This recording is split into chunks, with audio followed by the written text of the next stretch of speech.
Salam alaikum wa rahmatullah.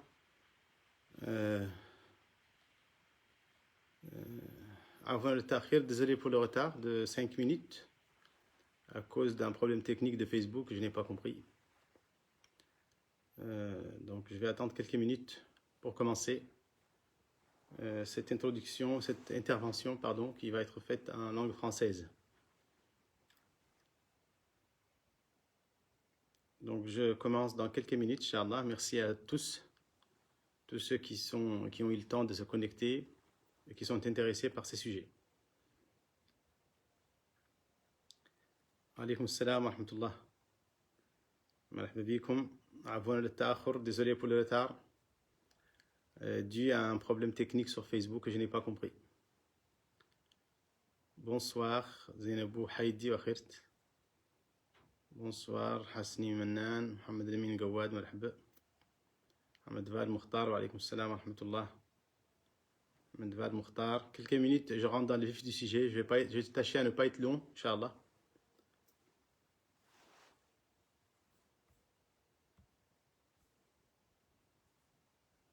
Tâchez à ne pas être long, Inch'Allah.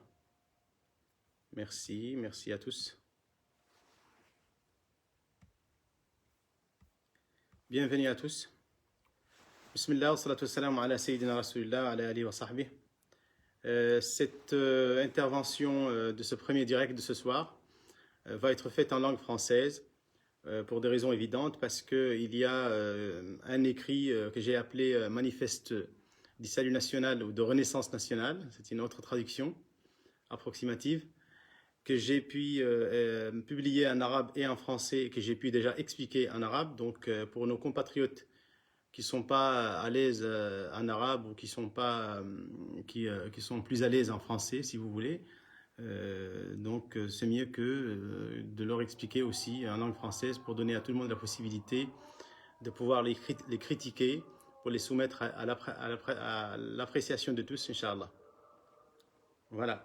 Donc, encore une fois, désolé pour le retard de quelques minutes, de 5 minutes, qui est dû à un dysfonctionnement que j'ai constaté sur Facebook, sur le smartphone, que je n'ai pas compris, mais alhamdoulilah, j'ai pu réussir à l'actualiser quelques minutes après. Alors, il y a 10 jours exactement, j'ai tenté de publier une première ébauche, un draft, d'une sorte de feuille de route ou d'un brouillon qui pourrait constituer une feuille de route que je pense être importante à intégrer à l'avenir, peut-être dans une feuille de route nationale qui pourrait constituer une sorte de manifeste national pouvant aboutir à des réformes drastiques en Mauritanie, à des solutions salvatrices pour les plus grandes problématiques de ce pays. Évidemment, je les ai écrites sous forme de 23 points spontanés, donc n'a pas la prétention d'être exhaustive ni d'être limitative. Donc ces 23 points que j'ai déjà essayé d'expliquer en arabe sont aussi en français. Donc la version française est publiée sur ma page. Je vais essayer de les... donc j'ai fait ces directs en français. Je rappelle que je vais commencer un autre direct quelques minutes après en arabe pour un autre sujet qui est celui de la gouvernance qui parle aussi de l'état de droit. Donc ce soir, exceptionnellement, il y a 2 lives. Donc je commence par le live en français qui va mettre en évidence les grandes lignes de ce que j'ai appelé le manifeste de renaissance nationale. Le nom n'est pas très important, n'est pas fondamental. Ce qui est fondamental pour moi, ce sont les suggestions, les points qui y sont cités.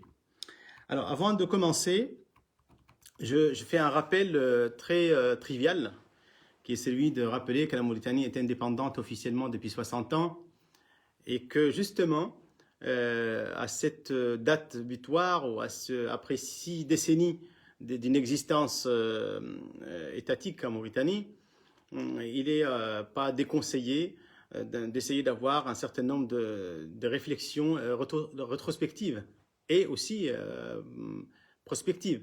Donc peut-être qu'il est temps de faire un certain bilan, que les Mauritaniennes et les Mauritaniens qui sont soucieux, j'espère en faire partie, qui sont soucieux de l'avenir de ce pays ou de ce projet d'État, puissent tenter de faire une sorte d'état des lieux, d'un bilan du chantier national. En tant que musulman mauritanien, on ne peut pas faire abstraction de ce qui est dit dans le verset 11 de la sourate Al-Ra'd du Saint-Coran, qui dit que, dans une traduction approximative, qu'Allah ne change en rien la condition des hommes tant qu'ils n'auront pas changé ce qui est en eux-mêmes. Inna la yughayyiru ma biqawmin hatta yughayyiru ma bi anfusihim. Évidemment, nous, on est musulmans et on essaye de se maintenir dans une logique musulmane pour les entreprises que nous élaborons les uns envers les autres. Donc, j'ai appelé ce papier, qui, encore une fois, je le rappelle, n'est pas exhaustif, qui est un draft qui sollicite l'attention nationale des personnes intéressées par la chose nationale, par les affaires publiques, par l'avenir de ce pays, par l'avenir existentiel de ce pays. Donc, voilà, donc je propose 23 points ce soir. Ça peut devenir 30 points, 40 points ou 10 points. Le nombre n'est pas forcément fondamentalement important. Ce qui est important, ce sont les suggestions qui sont dedans. Encore une fois, l'ordre n'est pas non plus très significatif. Alors,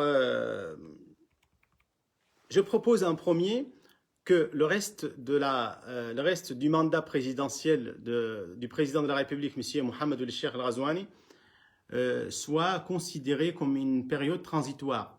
C'est une proposition de forme qui n'est pas très, on va dire, c'est du forme, de se donner un statut transitoire au reste du mandat du président Mohamed El-Ghazouani, dans la mesure où, si l'on n'est jamais amené, s'il y avait jamais un consensus national à l'avenir en Mauritanie pour la refonte de ce pays, si l'intelligentsia nationale considère un jour, durant ce premier mandat de Mohamed El-Ghazouani, que la Mauritanie a besoin de grandes réformes historiques, d'un changement drastique, eh bien, il faut donner un statut transitoire au reste du mandat du président de la République El-Ghazouani, sous forme de... Évidemment, c'est une concession, ça serait une concession de sa part, une renonciation de sa part d'un droit légitime et incontestable constitutionnellement, en faveur d'une éventuelle reconstruction nationale qui ferait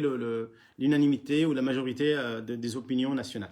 Donc ça, c'est le premier point. Le deuxième point, c'est je proposerai une réduction drastique du nombre des organes ministériels et des ministères du gouvernement. Et ça, je ne suis pas le seul à le faire. Ça fait longtemps, ça fait des années que beaucoup de gens disent que la structure gouvernementale actuelle de la République islamique de Mauritanie n'est pas forcément la plus adéquate, n'est pas la plus orientée envers envers les priorisations et les priorités de notre pays. Donc je proposerai une réduction drastique du nombre de ministères visant autant que possible à assembler et à fusionner les institutions et organes publics. Donc, suivant une étude scientifique, bien sûr, c'est pas fusionner l'enseignement avec la recherche, le sport avec l'emploi, etc. C'est de faire une étude par des experts. On peut trouver des experts en structure administrative et en organes étatiques qui peuvent nous proposer une sorte de fusion, une sorte d'austérité administrative en Mauritanie qui pourrait constituer un manque à gagner dans l'appareil gouvernemental pouvant justement superviser les changements que nous aimerions voir à moyen et à long terme en Mauritanie pour opérer les changements ambitieux que nous ambitionnerons pour ce pays. Donc il faut aussi revoir un certain nombre de postes honorifiques ou des postes, si vous voulez, de complaisance, comme les présidences d'un certain nombre d'établissements, présidence de conseil d'administration d'un certain nombre d'établissements, un nombre qui serait excessif de conseillers, de chargés de mission, aussi bien auprès du président de la République comme auprès du Premier ministre et des ministres, etc. Donc le troisième point serait de faire la même chose pour les grandes institutions nationales, telles que la SNIM, par exemple, les ports, les conseils d'administration, les établissements à caractère ministériel, etc. Donc il y a 133 établissements en Mauritanie, établissements publics, dont il faut revoir à la fois la structuration, mais aussi la forme et le fond administratif. Donc ça, c'est une proposition à faire également dans ce sens. Donc, troisièmement, la formation d'un nouveau gouvernement de compétences nationales. Donc, pour faire une période transitoire, pour opérer un grand changement, il est plus qu'évident qu'il faut entreprendre le travail avec une équipe qui soit prête. Donc, un gouvernement que je pourrais appeler standard, qui est un gouvernement d'exécution d'un programme électoral banal, entre guillemets. Je ne parle pas de celui de Razouane, de façon générale, n'est pas comme un gouvernement qui serait d'union nationale ou de technocrates ou des compétences nationales, qui est sélectionné, choisi pour opérer les grands changements, pour accompagner la métamorphose, si je peux l'appeler ainsi, de la République islamique de Mauritanie. Donc, mais ceci tout en évitant scrupuleusement les personnes ayant eu des parcours douteux ou ayant des points d'interrogation sur leur parcours, ayant participé dans des gouvernements de régimes plus que contestables ou de régimes ayant commis des erreurs, des fautes graves. Il faut éviter ça. Je pense qu'en Mauritanie, on est au nombre de plus de 4,6 millions. On peut toujours trouver des personnes en dehors des centaines de ministres qui ont participé au gouvernement dans les dernières années. Ce n'est pas pour les accuser ou pour les mettre en question. C'est juste pour éviter toute forme de... pour éviter de jeter les discrédits sur un gouvernement d'union nationale qui serait apte à opérer les grands changements. Donc voilà, former donc un gouvernement. Ce gouvernement de compétences nationales, et pas forcément d'union nationale dans le sens politique, de compétences nationales, non seulement il devrait faire attention à ne pas inclure des ministres ayant participé à des gouvernements douteux ou des régimes douteux, ou plus que douteux, carrément accusés, mais il faut aussi les sélectionner de façon très différente de ce qu'on fait jusqu'à maintenant, c'est-à-dire en évitant les calculs communautaristes, les gouvernements de coloration, les réflexes de régionalisme, etc., de tribalisme. Donc un gouvernement qui serait totalement détribalisé, si on peut dire ça, détribalisé, c'est-à-dire dans lequel on ne regarde pas les poids des tribus, des couleurs, il n'y a pas 5 morts, 3 soniqués, 2 poulards, 8 Wolof, etc. Donc c'est un gouvernement où on regarde véritablement les véritables compétences nationales. Donc les CV doivent être scrupuleusement scrutés, étudiés, mesurés au millimètre près. Il faut les expériences validées, clarifiées, démontrées. Donc je pense qu'on peut trouver ça en Mauritanie. C'est un travail qui n'est pas forcément acharné. Un président de la République, une équipe de personnes très honnêtes pourrait entreprendre ce travail et y arriver en quelques semaines. Je prétends qu'en quelques semaines, on peut sélectionner un gouvernement national digne de ce nom, un gouvernement de compétences nationales et de patriotisme pouvant accompagner une période transitoire pour mener les gigantesques, les immenses changements qu'on aimerait voir en Mauritanie.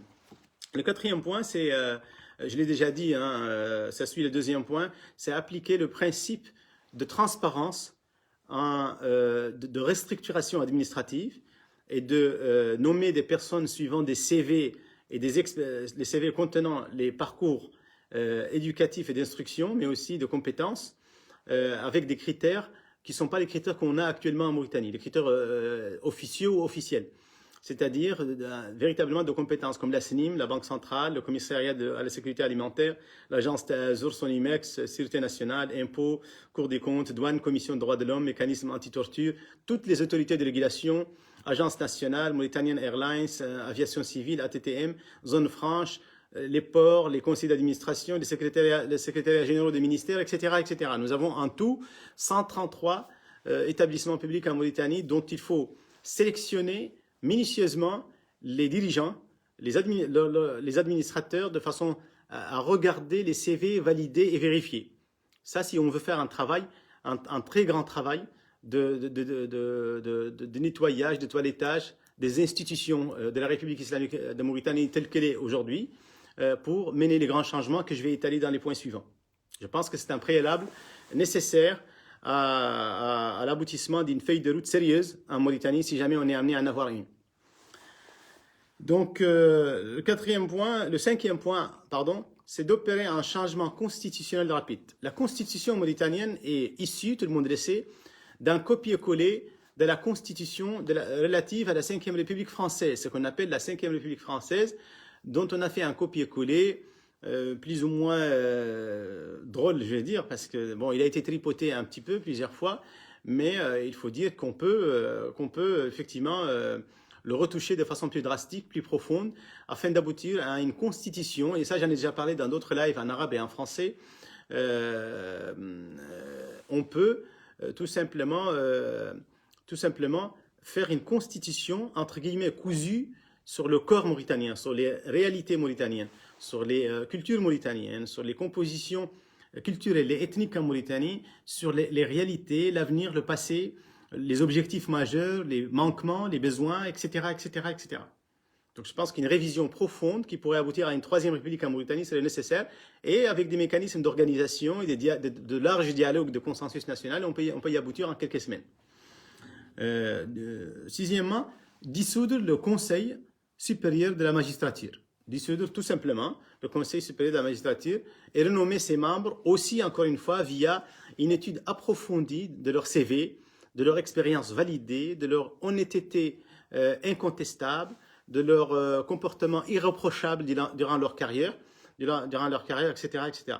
Donc ces choses-là, le Conseil de la magistrature étant l'organe dirigeant, si vous voulez, le pouvoir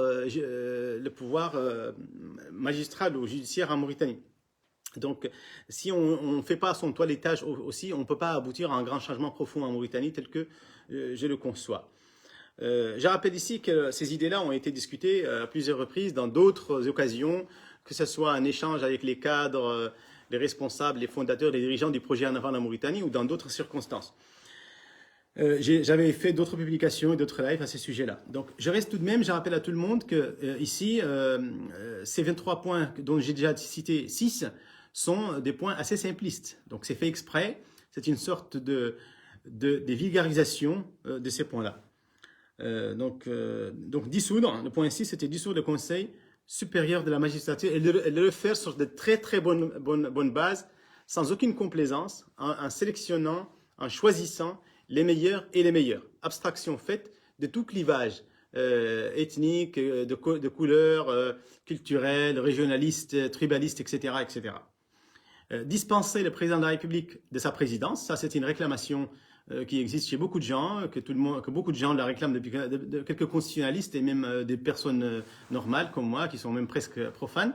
Donc, dispenser le président de la République afin de disloquer ces liens entre le pouvoir exécutif et le pouvoir judiciaire en Mauritanie. Quand on parle de la séparation des pouvoirs, la notion de séparation des pouvoirs, et qu'on laisse le parquet aux mains de l'exécutif, eh bien, on s'en moque. Parce que si on sait... Bon, évidemment, ça requiert un changement constitutionnel dont j'ai parlé dans le point 5. Le point 8, achever immédiatement les procédures d'établissement de la Haute Cour de justice.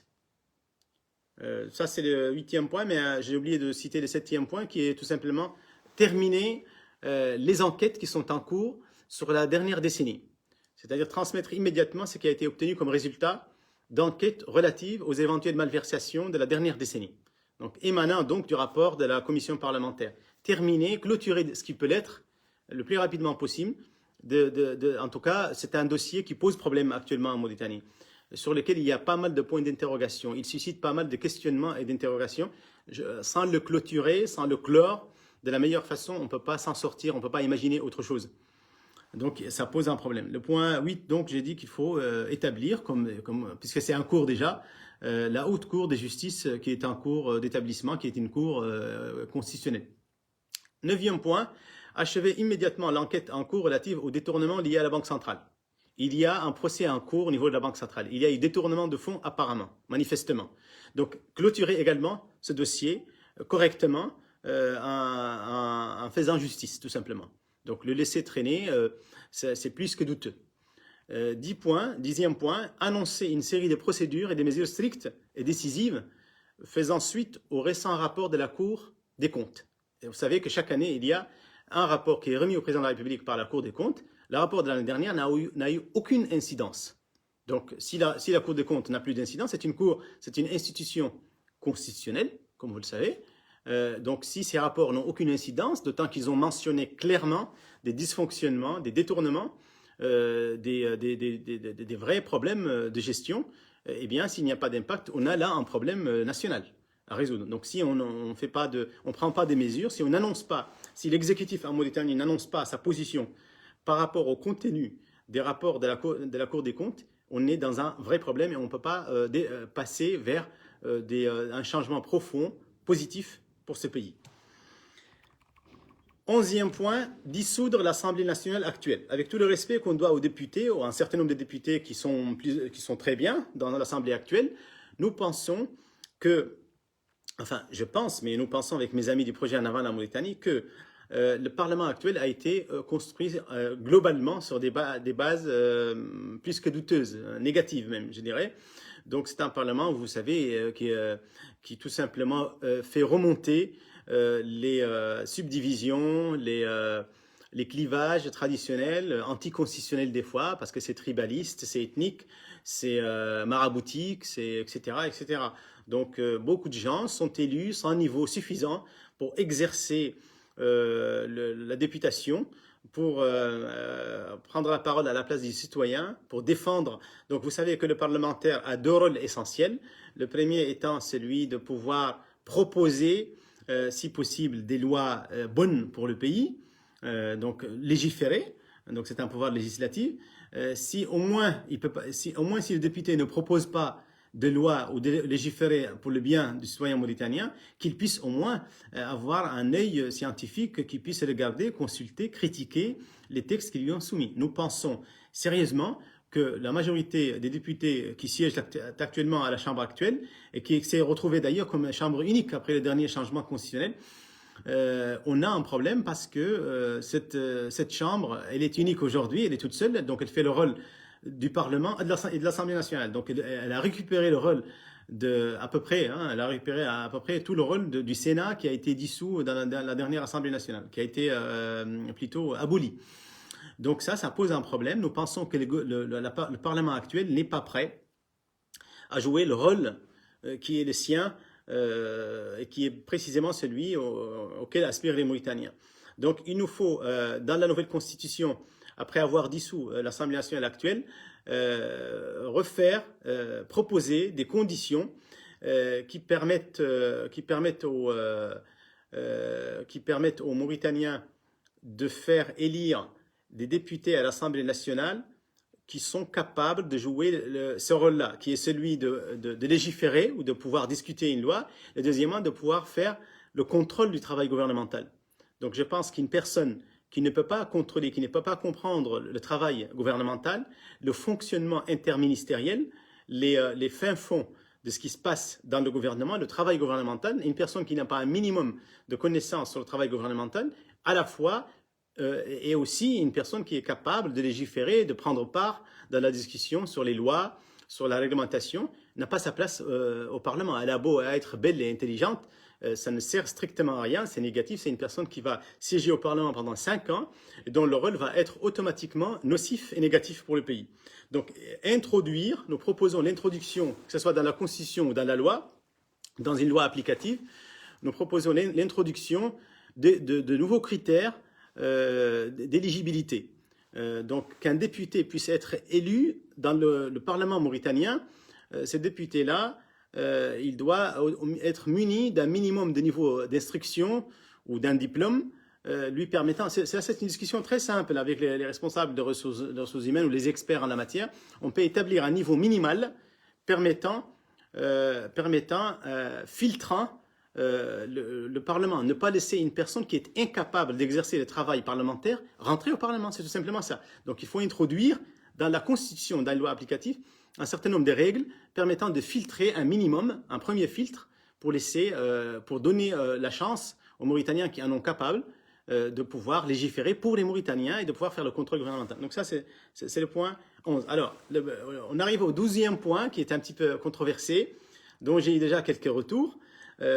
C'est un point qu'il faut qu'il soit compris tel qu'il est. Il propose... alors, la Mauritanie est indépendante depuis 60 ans. 42 ans d'indépendance, c'est sous gouvernance, sous régime militaire. Alors, le régime militaire, pour moi, c'est tout simplement, c'est pas l'institution militaire, c'est pas toutes les forces armées de sécurité. Ça, on peut le dire souvent dans les communiqués numéro 1, mais c'est pas toujours vrai. Ce qui est vrai, c'est qu'il y a un certain nombre d'officiers supérieurs qui gouvernent la Mauritanie au nom de l'institution militaire. C'est même injuste envers l'institution militaire. Donc l'institution militaire ne gouverne pas, à mon sens, à mon humble sens, l'institution militaire ne gouverne pas en Mauritanie, mais on gouverne au nom d'elle. Donc ceci, il faut que ça s'arrête parce que c'est ni bon pour elle, ni bon pour l'État mauritanien. Donc nous pensons qu'il faut, ces généraux que nous avons aujourd'hui, les personnes qui sont arrivées quasiment au bout de carrière militaire en Mauritanie, il faut qu'ils soient gentiment mis à la retraite. C'est mieux pour eux, une retraite très respectable avec une pension très bonne pension, avec tous les respects républicains qu'il faut. Mais nous pensons qu'une génération de hauts gradés en Mauritanie a vécu durant de dizaines d'années sous une forme d'État mauritanien qui ne respecte pas l'État de droit. Il faut dire les choses telles qu'elles sont, et qui est loin d'être le cheminement vers ce qu'on appelle la bonne gouvernance. Ces personnes sont des Mauritaniennes, sont des personnes mauritaniennes, sont des gens qu'on peut respecter personnellement, mais leur présence, même durant 1 an ou 2 ans encore, dans les hautes fonctions des forces armées et de sécurité, pourrait poser un vrai problème à l'émancipation de ce pays, pourrait poser surtout un vrai frein à l'avancement vers l'état de droit. Et donc, pour moi, l'état de droit, ça j'ai oublié de le dire au début, ça passe obligatoirement par une bonne gouvernance. Donc, je pense, avant de dépasser ce point-là, 12e point, je tiens à dire que notre conclusion au niveau du projet en avant la Mauritanie est très claire. Après 3 ans de travail, tous les maux de la Mauritanie, les maux de la justice, l'absence de la justice, quasi absence de la justice, les problèmes de l'unité nationale, les problèmes de l'éducation, de l'enseignement, de la santé, de l'appareil économique, de l'agriculture, de l'autosuffisance, des sports, de l'urbanisme, de tout ce que vous voulez, sont issus directement ou indirectement d'une mauvaise gouvernance. La mauvaise gouvernance, elle n'est pas tombée du ciel. La mauvaise gouvernance est issue tout simplement des mauvais gouvernants qui ont été donc les 2/3 de la période de l'indépendance, c'est-à-dire 60 ans, 42 ans, plus de 2/3 sont sous gouvernance militaire. Donc, nous pensons que la gouvernance militaire a été globalement négative pour la Mauritanie. Ça ne veut pas dire que les civils ont été parfaits. Les civils ont fait des manquements. Mais globalement, une république islamique de Mauritanie au XXIe siècle, après 20 ans du XXIe siècle, ne peut pas continuer à être gouvernée par des généraux directement ou indirectement. Ceci, il faut que ça cesse. La langue de bois, il faut qu'elle cesse. Les mensonges collectifs et les malentendus collectifs, il faut que ça cesse. Il faut que ça cesse, sinon on ne peut pas avancer. Il faut se dire la vérité, les yeux dans les yeux. Je n'ai aucun problème avec aucun général, j'ai aucun problème avec les militaires parce que ce sont tous nos frères. Certains d'entre eux ont des problèmes avec la nation mauritanienne, ont des problèmes de par leur passé, avec d'autres Mauritaniens, ça j'y reviendrai après.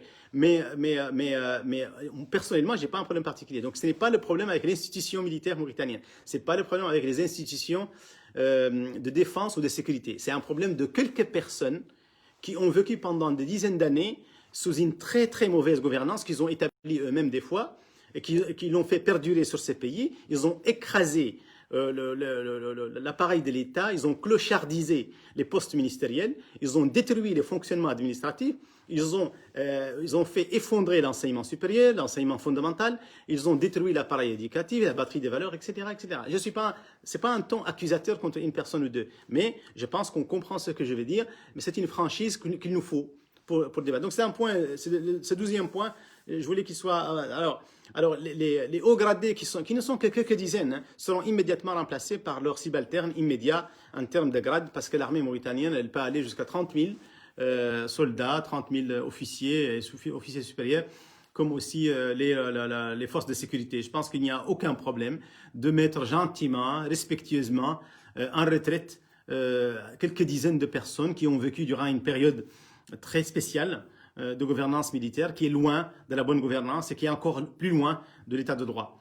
Et donc, qui peuvent être substitués aussi facilement par leurs subalternes. Il ne s'agit pas de les mépriser, il ne s'agit pas de leur faire du mal, il ne s'agit pas de sous-estimer leur expérience. Il s'agit tout simplement de prendre des grandes décisions pour que ce pays fait des sursauts énormes pour se rattraper des retards extrêmement handicapants qu'il a pu vivre. Donc le 13e point, c'est faire l'inventaire total de toutes les lois et réglementations adoptées. Si on veut avancer avec la Mauritanie vers des années meilleures, vers une véritable émancipation étatique, il faut faire le toilettage total de l'arsenal juridique et réglementaire sur lequel repose ce pays. Il y a énormément de lois qui sont contradictoires, il y a des textes d'application qui sont complètement redondants, qui sont répétitifs, qui s'entrecoupent, qui se contredisent, j'ai déjà dit. il y a beaucoup de flou, des textes qui sont incompris, des textes qui sont suspendus, inappliqués. Je vous donne l'exemple toujours qui m'arrange, c'est celui de la loi stipulant, la loi réglementant, légiférant surtout sur les partis politiques. Vous savez que l'article 12 de la loi en vigueur aujourd'hui, qui régit les partis politiques en Mauritanie, dit que le ministre doit répondre 60 jours après avoir déposé un dossier de demande d'agrément d'un parti politique. Eh bien, le ministère de l'Intérieur ne le respecte pas. Il viole cette loi-là parce qu'il ne répond pas au bout de 60 jours. Il y a des partis politiques, dont le parti mauritanien en avant, qui attendent depuis 3 ans, plus de 3 ans, sans réponse. Il y a d'autres lois dans d'autres secteurs, dans chaque secteur de la pêche, de l'enseignement, qui sont suspendues, des lois qui ne sont pas respectées. Dernièrement, le ministère le ministère des Affaires étrangères a fait 42 nominations après le changement de l'organigramme. 40 de ces nominations, j'ai eu une personne spécialiste en la matière qui m'a transmis des documents prouvant que 40 nominations sur 42 au ministère des Affaires étrangères sont totalement fausses, sont erronées et injustes parce qu'elles ne respectent pas la loi, par exemple, la loi de 1961 régissant comment il s'appelle, le corps diplomatique en Mauritanie. Donc, il y a un vrai problème, les lois ne sont pas respectées. Donc, je propose par le 13e point un toilettage général, une refonte profonde, un dépoussièrement de l'arsenal juridique et réglementaire en Mauritanie. Si l'on veut faire une vraie Mauritanie, une nouvelle Mauritanie, basée sur de vraies bases, qui veut prendre un véritable bon départ, un sursaut national, eh bien, ça passera inéluctablement par le toilettage général de l'arsenal juridique et réglementaire. Corriger les dysfonctionnements, appliquer les lois qui doivent être appliquées. Une loi qui n'est pas bonne, il faut la remettre en question. Il y a un Parlement qui n'a rien à faire, eh bien, qui l'a modifié, qui l'abolit, qui la modifie, qui l'abroge, etc. Ça peut se faire. Mais jouer les non-sérieux ensemble, ce n'est pas sérieux. De faire une république qui n'en est pas une, et tout en restant dans une comédie collective pendant 60 ans, on ne peut pas continuer. Donc le 14e point, c'est la mise en œuvre immédiate de toutes les lois et réglementations suspendues. Je viens de dire qu'une fois on fait le toilettage général de l'arsenal juridique et réglementaire après avoir modifié ou amendé la Constitution, il faut appliquer absolument, je rappelle ici que le président de la République étant le garant de la Constitution, mais aussi des lois qui en découlent, les ministres également et les responsables. Si cela ne respecte pas la loi, on est devant un gigantesque problème d'État, un problème existentiel. C'est ce que nous avons aujourd'hui. Donc, si les lois ne sont pas bonnes, il faut les corriger. Ça, c'était le 13e point. Le 14e point, il faut appliquer absolument tous les textes de loi que nous avons adoptés. Sinon, on n'est pas sérieux. Donc, la Mauritanie ne peut pas avancer si elle n'applique pas ces lois et ces réglementations. Si elles ne sont pas bonnes, il faut les changer. Si elles sont bonnes, il faut les appliquer. Il n'y a pas un troisième choix. S'il y a un troisième choix, on reste une république bananière. On n'est pas sérieux. Le 15e point, si jamais on a une feuille de route et qu'on va avancer avec des pas historiques pour la Mauritanie, si on veut s'émanciper, il faut mettre le peuple mauritanien, qui est au final le premier visé et le dernier, dans des conditions de bonne foi. C'est-à-dire qu'il faut que le gouvernement nouvellement formé, il faut que les autorités de bonne foi qui veulent faire un très bon travail en Mauritanie, un travail historique, mettent le peuple en confiance. C'est-à-dire que ça, c'est classique, il n'y a pas de mystère.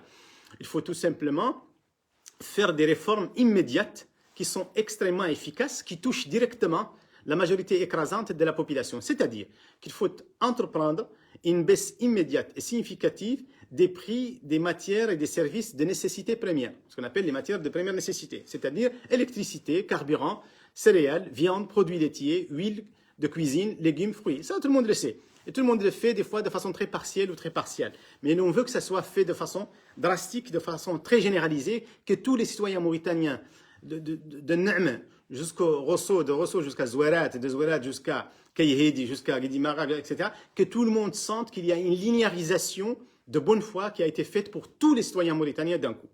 Donc, je pense que n'importe quel gouvernement un jour en Mauritanie qui voudrait opérer un changement historique salvateur pour cette république-là, pour la Mauritanie, pour l'avenir de ce pays, pour l'avenir de ce peuple, il faut qu'il fasse des gestes historiques qui peuvent être faits. Hein. Je suis pas un économiste, mais j'ai discuté avec des économistes et des financiers qui m'ont expliqué que l'abolition, que la suspension ou la suppression de quelques chapitres de la loi des finances, par exemple, de 2021, comme par exemple le report ou la suppression des dépenses pour les festivités des villes anciennes, par exemple, j'ai rien contre, hein, spécialement, mais le fait de les supprimer ou de les reporter à l'année prochaine, on va pas en mourir. Hein. Le fait de suspendre cette année les festivités pour le 28 novembre qui font dépenser des fois 6 milliards de billets anciens, tout ça peut être récupéré. Je pense que les financiers sont, s'ils ont la volonté, s'ils ont les instructions qu'il faut, ils peuvent opérer un vrai changement au niveau des prix, ouvrant une ère nouvelle de confiance entre les citoyens mauritaniens et son gouvernement. Le 16e point, c'est la formation d'une très large commission nationale de réconciliation. Ça, c'est un point fondamental. Et ce n'est pas une complaisance. Il faut que ce soit quelque chose qui est fait sur une base véridique et sincère. La formation d'une très large commission nationale de réconciliation, comme celle qui a été faite au Maroc, au Soudan et dans d'autres pays, parce qu'en Mauritanie, il y a un certain nombre de plaies, il y a un certain nombre de blessures profondes, il y a un certain nombre de malentendus entretenus, il y a un certain nombre de problématiques d'union nationale et de cohésion nationale même. Donc, qu'il faut résoudre. Je pense que la formation d'une très très large commission nationale, qui prend son temps, de plusieurs mois s'il le faut, pour se pencher sur des questions qui nous dérangent, des questions qui sont indigestes en réalité. Le passif humanitaire, ce qu'on appelle le passif humanitaire, c'est sans le réduire ni sans l'amplifier. Ce qui s'est passé dans la suite des événements de 1989, les malheureux événements entre Mauritaniens et leurs frères sénégalais, les confusions qu'il y a eu entre Mauritaniens et Sénégalais, les déportations qu'il y a eu. Il y a des efforts qui ont eu sous plusieurs présidents précédents, mais je pense, comme mes amis du projet Anaval en Mauritanie et beaucoup d'autres acteurs de la scène politique en Mauritanie et de la scène intellectuelle, nous pensons tout simplement que cette plaie n'est pas encore, cette blessure n'est pas encore fermée correctement, n'a pas été soignée correctement, de façon salvatrice. Ceci doit être fait. Ce n'est pas dans un esprit de vengeance ou dans un esprit de représailles, c'est dans un esprit où que tous les Mauritaniens doivent un jour se faire confiance. Ce but n'est pas encore atteint. Pour y arriver, il faut une très large commission de réconciliation nationale qui va se pencher sur tous les plaies. Les plaies seront ouvertes, seront soignées et refermées définitivement. Les événements qui ont succédé aux événements 1989, les très très malheureux événements qui sont souvent camouflés au rang du tabou au sein de l'armée en 1990 dans les prisons, que ce soit à Inel, que ce soit à Walata, que ce soit à Jérida, que ce soit je ne sais où, ceci, on en a entendu parler. Mais il y en a qui l'ont lu, il y en a qui ont eu des témoignages, ça existe. Il faut ouvrir ces plaies-là, il faut les discuter. Il y a des Mauritaniens qui ont été sacrifiés par la Mauritanie. Il y a des Mauritaniens qui ont été massacrés par des Mauritaniens. On n'est pas les seuls dans le monde à avoir eu ces problèmes-là, mais on ne peut pas faire la politique de l'Autriche. Et ce n'est pas par peur ou par hypocrisie. Non, il faut ouvrir ces dossiers. Si la nation mauritanienne ne se penche pas très sérieusement dessus, de façon collective, et de résoudre ces problèmes de façon définitive. Sans langue de bois, sans mensonge, sans hypocrisie, ceci doit être fait. Donc ce point-là, s'il n'est pas fait, moi je ne vois pas une émancipation générale, une émancipation sérieuse, un sursaut national collectif qui ne discrimine personne en Mauritanie sans passer par ce point-là. Que ça dérange ou pas, il faut passer par ce point-là. Le 17e point, c'est une abolition pure et simple de la grille salariale en Mauritanie. Ça, j'en ai déjà parlé plusieurs fois. J'ai écrit un article là-dessus qui est publié sur Cridem depuis l'année dernière ou l'année d'avant, il y a 2 ans. Il a été publié également en arabe. Personnellement, de par ma spécialité ou mon intérêt, j'ai déjà proposé une nouvelle grille salariale nationale. C'est de mettre à plat, abolir totalement l'ancienne grille salariale qui est un copier-coller pire que celui de la 5e République française. Donc, il faut la mettre à plat. La grille salariale en Mauritanie qui est adoptée par la fonction publique en Mauritanie, elle est désuète, elle est caduque, elle est dépassée, elle est tout ce que vous voulez. Donc, la structure des primes est ridicule, les salaires de base sont pitoyables, les pensions sont plus que ridicules, elles sont inhumaines en fait, les pensions des retraités, je parle. Que ce soit des officiers ou des policiers ou des professeurs ou des infirmiers ou des médecins, c'est plus que ridicule. Donc, si un jour on veut faire un grand changement en Mauritanie, je pense qu'on ne peut ne pas passer, en aucun cas, on peut passer vers une vraie émancipation nationale en Mauritanie sans que l'État mauritanien commence à rémunérer les 46 000 ou les 50 000 à peu près avec les contrats à durée déterminée, les environ 50 000 fonctionnaires de l'État mauritanien commencent à les rémunérer de façon sérieuse.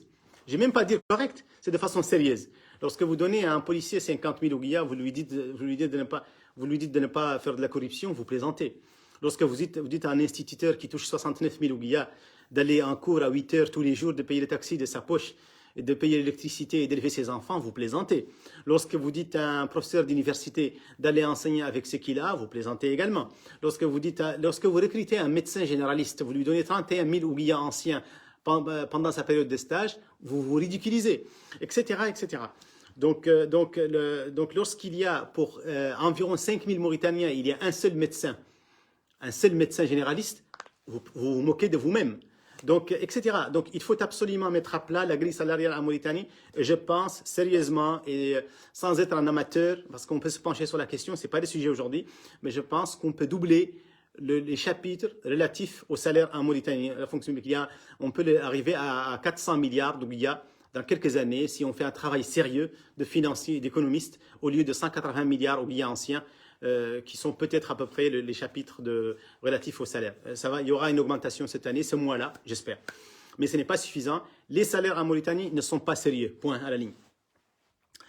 18e point, désignation d'un comité national des sages pour proposer des solutions immédiates aux grands problèmes irrésolus et chroniques. Il y a un bouquet de problèmes actuels en Mauritanie. Si jamais on est amené à faire une feuille de route pour l'émancipation de ce pays, pour le grand sursaut national, pour un truc, une renaissance nouvelle de ce pays-là, il y a un bouquet de problèmes qui empêchent tout le monde de dormir en Mauritanie. C'est les dettes de Cheikh Rida, c'est le problème de cyanide, c'est les tortures qu'il y a eu dans le nord, c'est les problèmes toxiques de Tévérite, les poubelles de Tévérite, les problèmes de marché de gré à gré, les problèmes de nomination sur des bases anticonstitutionnelles, des bases j'en ai déjà parlé tout à l'heure, des bases complètement hors loi, les nominations hors circuit, les nominations via le téléphone, les problèmes des contractuels de l'enseignement secondaire, par exemple, les problèmes des prospecteurs d'or, les problèmes de la décharge du village de Tévérite, etc. Donc tous ces problèmes-là, que je n'ai pas cités totalement, s'ils ne sont pas résolus de façon très sérieuse et définitive, les citoyens mauritaniens auront un problème de confiance comme il l'a aujourd'hui.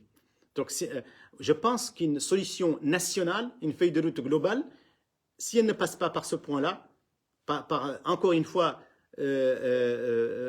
reconstruire les liens de confiance entre l'État mauritanien et ses citoyens, eh bien, on serait toujours bloqué. Et ça serait de la pire plaisanterie de parler de l'émancipation ou d'état de droit, encore moins de la bonne gouvernance. 19e point, et il me reste que 2 ou 3 points avant de terminer, c'est rétablir la commission électorale indépendante, la commission électorale nationale indépendante, la CENI. La CENI d'aujourd'hui, en tant que telle, est une bonne chose. Elle-même, elle concrétise une émancipation constitutionnelle en Mauritanie, il faut l'avouer, il faut le reconnaître. Mais sur son fond et sur sa forme, il y a du travail à faire. Et il y a de la... comment on appelle il y a du clientélisme à l'intérieur que font les partis politiques, qu'ils soient de l'opposition ou de la majorité. Elle a besoin d'un grand coup de pouce, d'un grand coup de nettoyage également. Je ne vais pas en dire plus. Le 20e point, examiner profondément tous les principaux accords et conventions en cours. Nous pensons au niveau du projet en avant en Mauritanie que durant les quelques décennies, je ne vais pas dire 4 exactement, ça peut être 5 décennies, beaucoup d'accords, beaucoup de conventions ont été conclues entre l'État mauritanien et les investisseurs étrangers ou des pays étrangers. Nous pensons sincèrement que ce soit pour l'or avec Taziaz, que ce soit avec les accords de pêche avec la communauté européenne ou autres accords d'exploitation pétrolière ou gazière, etc., s'il n'y a pas une révision historique qui respecte bien sûr la parole de l'État mauritanien, mais qui respecte surtout les ayants droit qui est le peuple mauritanien, quitte à intégrer les changements de ces accords dans les amendements constitutionnels. Je pense que si on ne fait pas ça, il n'y aura pas de changement substantiel dans les années à venir. Le 21e point, c'est 21.21, normaliser complètement le statut du BASEP, c'est-à-dire le bataillon dédié à la sécurité présidentielle de BASEP. Je ne vais pas ici revenir à son histoire. Je pense comme pensent beaucoup de gens qui ont un bon sens, qu'un président de la République normal ne doit pas se munir d'un bras militaire qui est plus fort que les autres bras militaires. Ne doit pas avoir un bataillon qui le protège lui et sa famille et qui terrorise le reste de l'État, qui passe son temps à faire des coups d'État ou à faire échouer des coups d'État. Ce n'est pas ça l'objectif, je pense. Tous les présidents du monde ont leur garde présidentielle, ont leur façon d'assurer la sécurité. Tous les États indépendants du monde ont leur façon d'assurer très sérieusement très fermement la sécurité des présidents de la République, mais pas à aller l'amplifier à ce point. Nous pensons donc, comme le pensent beaucoup de gens dans la scène politique, que le bataillon du BASEP doit être réintégré correctement dans l'état-major des armées mauritaniennes et que la Mauritanie protège la plus importante institution qui est la présidence de la République de la meilleure façon, en adéquation avec les bonnes pratiques dans la région ou dans le monde entier. Mais nous pensons que la situation du BASEP n'est pas la meilleure au monde. Deuxième point, les gens peuvent considérer que ça c'est du tabou, que le fait d'en parler c'est naïf. Non, on est au XXIe siècle, il faut parler de tout. Tout appartient au peuple mauritanien, ça appartient à personne de particulière, à personne physique. Ça, ce sont nos ressources, ce sont nos armées, ce sont nos sécurités, c'est notre avenir, c'est notre union nationale à tous, aux 4 680 000 Mauritaniens. Donc il faut qu'on commence à en parler, certes respectueusement, de façon très logique, de façon très correcte, mais sans non plus en faire des tabous. Ce n'est pas les tabous qui vont faire avancer cette nation. J'en ai l'intime conviction. Le 22e point, c'est activation du rôle des conseils régionaux, élever toute ambiguïté aux chevauchements qui sont très remarqués par tout le monde, chevauchements avérés, chevauchements administratifs, des prérogatives, entre les conseils régionaux qui existent depuis quelques mois, ou 2 ans seulement, enfin il existe depuis 2 ans à peu près, avec les municipalités. Donc il faut une révision de ces statuts-là. Il faut revoir, pour que les conseils régionaux soient des vrais conseils régionaux, il faut revoir leur statut en adéquation, en harmonie avec les municipalités et les autres structures urbaines. Donc ça c'est important, il faut le revoir. On peut en faire des très bons pouvoirs régionaux en Mauritanie. Les populations mauritaniennes, ce n'est pas forcément une mauvaise idée de faire des conseils régionaux, mais il faut faire une idée complète. Quand on fait une réforme en Mauritanie, et ça c'est un avis qu'on peut dire surtout, quand on veut faire une réforme drastique, une réforme historique en Mauritanie, une réforme importante, il faut qu'elle soit complète. Il faut qu'elle regarde toutes les répercussions de tous les sens. Et ça, ce n'est pas fait. Nous le pensons, ce n'est pas fait pour les conseils régionaux en Mauritanie, dont certains cherchent encore un siège aujourd'hui, ou qui louent des sièges qui ne sont pas adéquats, etc. Le dernier point de cette intervention en français, pour nos compatriotes mauritaniens qui sont plus à l'aise avec le français, donc le 23e point de ce manifeste qui ne se veut pas, encore une fois, qui n'a pas la prétention de dire qu'il est exhaustif, qui n'a pas la prétention de dire qu'il est limitatif, c'est juste soumis à l'attention des Mauritaniens intéressés par l'avenir de ce pays, soucieux par l'avenir de ce pays. Le 3e point, c'est d'essayer, avec tous les 22 points que j'ai cités, ils sont sur ma page Facebook, ils ont même été publiés dans des sites internet, d'essayer de faire des élections présidentielles, que ce soit en 2024 ou avant, des élections présidentielles historiques, qui sont les plus salvatrices, qui vont porter au pouvoir de ce pays, à la présidence de ce pays, un président civil. On s'en fiche de sa couleur, de son dialecte, de sa langue, de ce qui... On pense qu'il doit juste être un civil. Il faut juste passer au pouvoir civil correctement. Je pense sincèrement que Mohamed El-Cheikh Al-Ghazouani peut superviser avec beaucoup de sagesse cette période, afin de transmettre le flambeau à un vrai président élu, très légitime, un président, mais pas avant de faire toutes les corrections qu'on a citées dans la Constitution et dans les lois, y compris la CENI également, et surtout de rajouter des mécanismes empêchant le trafic des voix des citoyens, l'achat des consciences, qu'on appelle l'achat des consciences, le trafic de conscience, l'hypothèque des cartes d'électeurs, tous ces problèmes-là, l'accaparement des cartes de toute une communauté, le vote communautariste, le vote raciste, le vote tribal, l'accaparement de tout un village par une chefferie qui n'a aucune place dans la Constitution, qui n'existe pas. Donc je pense qu'on peut introduire des mécanismes tout en donnant à la CENI les pouvoirs, en amplifiant les pouvoirs de la CENI, afin d'améliorer les conditions d'élection sur le plan formel et sur le plan informel, sur le fond et sur la forme, l'élection d'un nouveau président de la République en Mauritanie dans quelques années, pour que nous ayons un véritable pouvoir civil qui va asseoir les vraies règles de la bonne gouvernance et qui va donc initier une véritable reconstruction nationale, menant, Inch'Allah, à ce qu'on appelle l'état de droit. Un début d'état de droit, soyons juste pragmatiques, mais on ne peut pas tourner en rond, on ne peut pas rester dans un serpent qui se mord la queue en disant qu'on est dans une république qui n'applique pas les lois, qui est gouvernée par des militaires en cachette ou en face directe. Ça ne peut pas continuer. Il faut que nous nous disions qu'on ait la culture de se dire la vérité en face. Donc, je vous remercie et toutes les critiques, toutes les remarques tant qu'elles sont respectueuses, tant qu'elles sont pour un échange positif, peuvent être dites sur ces rêves-là. Des gens vont penser que ça c'est illusoire, c'est utopique, d'autres vont penser que c'est ambitieux, d'autres qui vont penser que c'est pas sérieux, que c'est naïf. Tout ça, on peut le comprendre. Mais même s'il y a une seule idée qui est bonne, vous pouvez me l'écrire ici, on peut échanger là-dessus. Ça peut être une ébauche. Le but de tout cela, c'est pour éveiller un petit peu les consciences, pour proposer quelque chose qui peut nous ramener un jour, Inch'Allah, à une vraie émancipation, à une vraie bonne gouvernance, sans laquelle nous n'aurons strictement pas d'espoir dans l'état de droit. Je vous remercie beaucoup et je vous souhaite une bonne soirée. Donc, je dis à tout le monde que البث باللغة العربية لا يبدأ بعد دقائق بعد استراحة إن شاء الله وعلى نفس الصفحة نبدأ البث بالعربية موضوع الليلة موضوع آخر تماما. Donc, les sujets, donc je vais entreprendre un deuxième direct ce soir exceptionnellement en arabe ou en hassaniya mélangé avec l'arabe qui va parler de l'état de droit et de la bonne gouvernance dans quelques minutes, Inch'Allah. Merci beaucoup et vive la Mauritanie. En avant la Mauritanie. Assalamu alaikum wa rahmatullahi wa barakatuh.